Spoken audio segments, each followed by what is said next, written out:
Fala pessoal, tudo bem com vocês? O meio ponto mais importante da história da Fórmula 1, que foi decisivo para definir o campeão mundial de uma temporada, no Grande Prêmio de Portugal de 1984. Essa é a nossa história de hoje.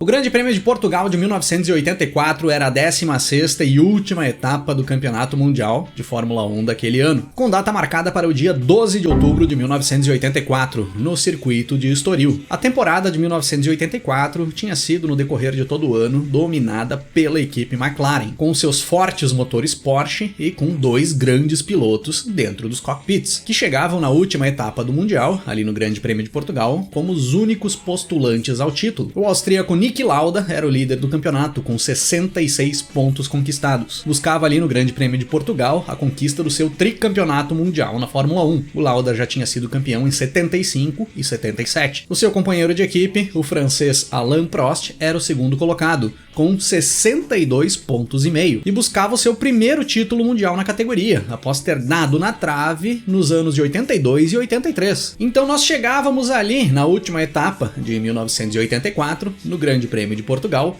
com o Prost precisando descontar essa diferença de 3,5 pontos que o Lauda tinha como vantagem na ponta da tabela para conseguir buscar o seu primeiro título mundial. Ele precisaria terminar à frente do Lauda, dentro da zona de pontuação, e marcar pelo menos 4 pontos a mais do que o austríaco. Para o Lauda, as coisas pareciam um pouco mais fáceis, pois ele tinha mais opções de resultado para conseguir chegar no título. Se ele chegasse à frente do Prost, ele seria campeão. Se o Prost tivesse problemas, não terminasse a corrida ou não chegasse dentro da zona de pontos, o Lauda seria o campeão. E se o Prost terminasse a corrida dentro da zona de pontuação, o Lauda precisaria chegar logo atrás dele para não deixar o Prost descontar essa diferença de 3,5 pontos.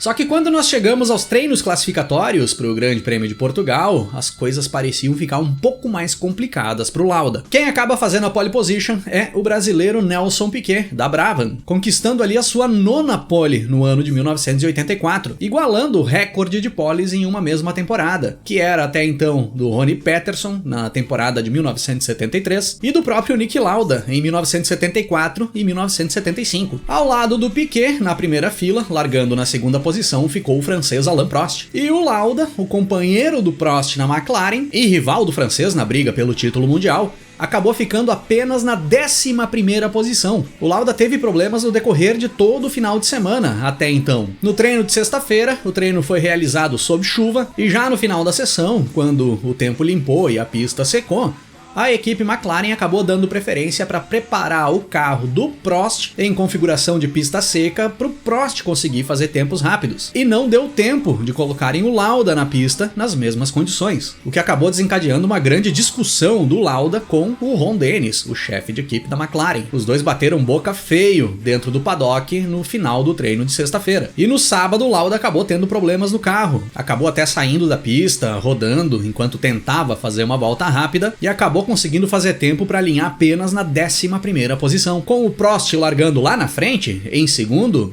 a sorte parecia se voltar para o francês. Quem conseguiu fazer um bom tempo na classificação e colocar o seu carro na 3ª posição no grid de largada foi outro brasileiro, Ayrton Senna, que corria pela Toleman ali em 1984. Ficou apenas 0,2 de segundo atrás do tempo do Nelson Piquet, o tempo da pole position, e buscou a sua melhor posição de largada até então, ali no Grande Prêmio de Portugal, exatamente na corrida de despedida do Senna da equipe Toleman, já que ele estava com um contrato assinado para correr pela Lotus a partir do início da temporada de 1985. Se a corrida no domingo terminasse nessas condições de largada, com o Prost lá na frente, na 2ª posição, e o Lauda fora da zona de pontuação, o Prost buscaria a ponta na tabela do Mundial e sagraria-se campeão mundial de Fórmula 1 pela primeira vez. Mas todo mundo tá cansado de saber que a corrida só termina quando acaba, e que muita coisa pode acontecer no decorrer de 70 voltas disputadas. E é dessa forma que nós temos a largada para 70 voltas do Grande Prêmio de Portugal de 1984. Tanto o Piquet quanto o Prost não tracionam bem na largada e acabam ficando para trás. Quem pula na ponta do pelotão é o finlandês Keke Rosberg, da Williams, seguido pelo inglês Nigel Mansell, da Lotus. O Prost acabou caindo para terceiro e o Piquet para quarta posição. E o Senna também ficou para trás, ficou logo atrás do Piquet, na quinta posição. O Lauda também não largou muito bem, ele fez uma largada bem cautelosa, evitando qualquer problema ali no meio do bolo, perdeu uma posição, acabou caindo para 12º, mas garantiu que saísse dali ileso, sem nenhum toque, sem nenhuma colisão com o carro inteiro e em boas condições de ir progredindo na corrida. Na passagem pela primeira volta da corrida, nós tínhamos o Rosberg na primeira posição, com o Mansell em segundo,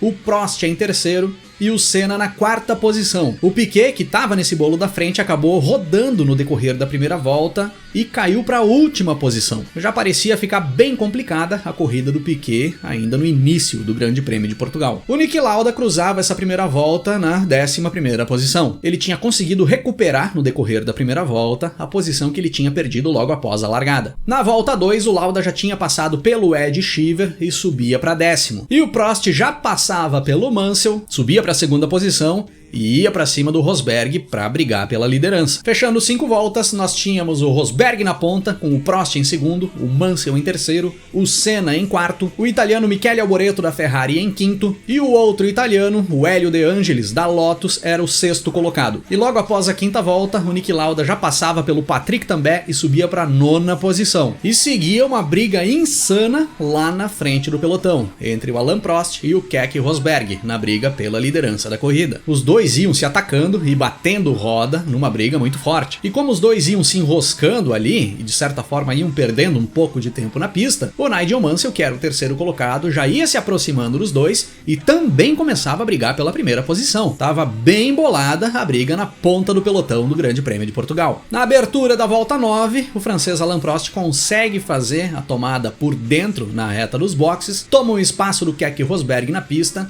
e faz a ultrapassagem, indo para a liderança da corrida. E a partir daí a briga fica bonita entre o Keke Rosberg e o Nigel Mansell, na briga pela segunda posição. Passando de 10 voltas de corrida, o Prost abria na liderança da prova, ia mantendo um ritmo muito forte e abrindo uma grande distância em relação ao segundo colocado. O Mansell e o Rosberg batiam roda na pista, na briga pela segunda posição, e o Senna vinha mais atrás dos dois, na quarta posição, segurando as investidas do Michele Alboreto, que tentava ultrapassar o Senna. O Lauda seguia na 9ª posição, sem conseguir evoluir mais na corrida, e o Nelson Piquet nesse momento era o 19º colocado. Na volta 11, o Mansell faz a ultrapassagem em cima do Keke Rosberg e sobe para a segunda posição. Passando da volta 15, o Mansell começava a se aproximar do Prost na pista, e nós já começávamos a imaginar que teríamos logo adiante uma briga pela liderança da prova. Nesse momento o Lauda já era o 8º colocado, mas ele vinha tendo dificuldades para conseguir ultrapassar o Stefan Johansson, que era companheiro do Senna na Toleman ali naquele momento. O Johansson vinha na 7ª posição, vinha rendendo bem na corrida e o Lauda não conseguia passar por ele. Na volta 18, o Senna passa pelo Keke Rosberg na pista e sobe para a 3ª posição. O Stefan Johansson e o Niki Lauda passam pelo Hélio De Angelis. E aí o austríaco já era 7º colocado. Faltava uma posição para ele entrar na zona de pontuação. Mas com o Prost lá na frente, em primeiro, o Lauda precisaria escalar pelo menos até a 2ª posição. Senão o título ia para o francês. E o Lauda não conseguia superar o Stefan Johansson. Vinha fazendo muitas tentativas, muitos ataques para cima do sueco, mas não conseguia ultrapassar. Até que, chegando na volta 30 de corrida,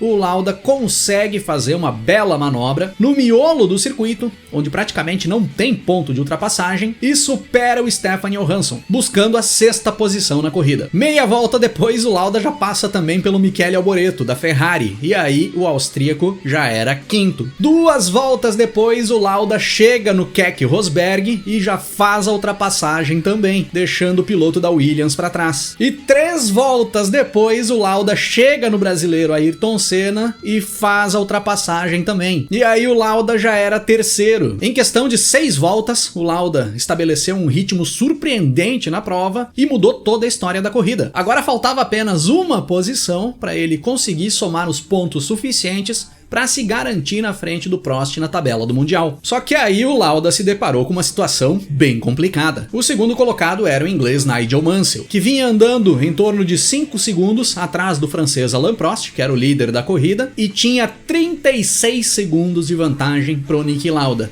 que era o terceiro colocado. Por mais que o Lauda tinha evoluído bem na corrida, até aquele ponto, ele ainda tinha um longo caminho a percorrer para descontar toda essa desvantagem que ele tinha em relação ao Mansell. A partir desse momento, o Prost começava a abrir mais diferença em relação ao Mansell, que era o segundo colocado. E o Lauda começava a tirar essa diferença, o que já era de se esperar. Chegando na volta 40 de corrida, a diferença do Prost pro Mansell tinha subido para 14 segundos. E do Mansell pro Lauda tinha caído para 30. Ainda era uma grande diferença, mas já tinha caído. Passando da volta 45, nós tínhamos Prost, Mansell, Lauda, Senna, Alboreto e De Angelis. Prost 17 segundos na frente do Mansell e Mansell 27 segundos na frente do Lauda. Ao chegarmos à volta 50, o Nelson Piquet já tinha conseguido chegar à 10ª posição na prova. Vinha fazendo uma boa corrida de recuperação, impondo um ritmo muito forte na pista e mostrava ter plenas condições de chegar dentro da zona de pontuação, depois de ter caído para último lá na primeira volta. E o Lauda nesse momento ia pegando muitos retardatários na pista, ia tendo uma trabalheira ao austríaco para conseguir se livrar desses retardatários, e aí o Mansell aproveitava para aumentar aquela diferença que o Lauda tinha descontado. E a diferença do inglês pro austríaco passava dos 30 segundos novamente. Voltava a ficar difícil a situação do Lauda na busca pelo título mundial. Só que, logo após o Lauda se livrar desses retardatários, o inglês Nigel Mansell tem problemas na sua Lotus e se arrasta na pista, andando lentamente até chegar nos boxes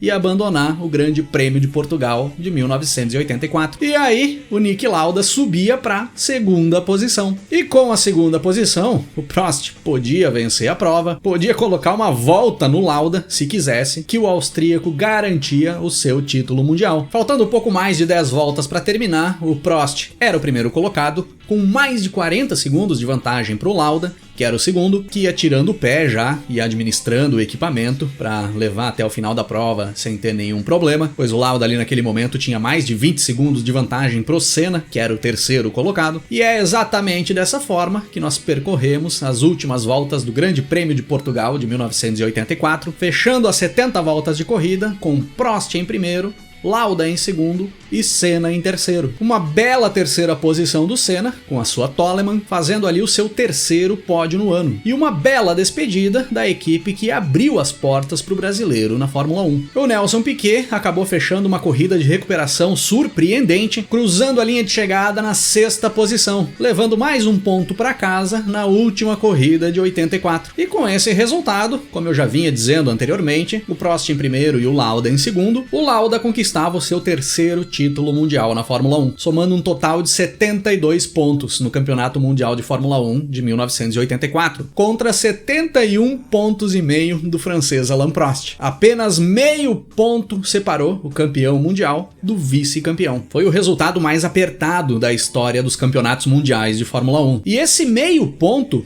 esse ponto quebrado que o Prost levava na sua soma de pontos ali em 1984, o Prost foi levando desde a 6ª etapa da temporada, o Grande Prêmio de Mônaco de 84, onde a pontuação atribuída aos pilotos ali naquela prova foi apenas metade da soma total de pontos prevista. O Prost foi declarado o vencedor daquele Grande Prêmio de Mônaco. E como naquele Grande Prêmio de Mônaco a prova foi dada por encerrada antes dos pilotos completarem 75% das voltas previstas, os pilotos acabaram levando para casa apenas metade dos pontos válidos. Então o Prost, ao invés de levar os 9 pontos de vencedor, ele acabou levando 4,5 pontos, metade dos pontos previstos ao vencedor da corrida. E muitas pessoas, principalmente aqui no Brasil, atribuem a perda desse título do Prost, lá no final de 1984, para o austríaco Niki Lauda, por meio ponto, ao que aconteceu no Grande Prêmio de Mônaco de 1984, pois o Prost foi quem pediu para que a prova fosse encerrada com antecedência. Será que o Prost realmente perdeu o título de 1984 por causa do Grande Prêmio de Mônaco? E isso é um bom assunto para outro episódio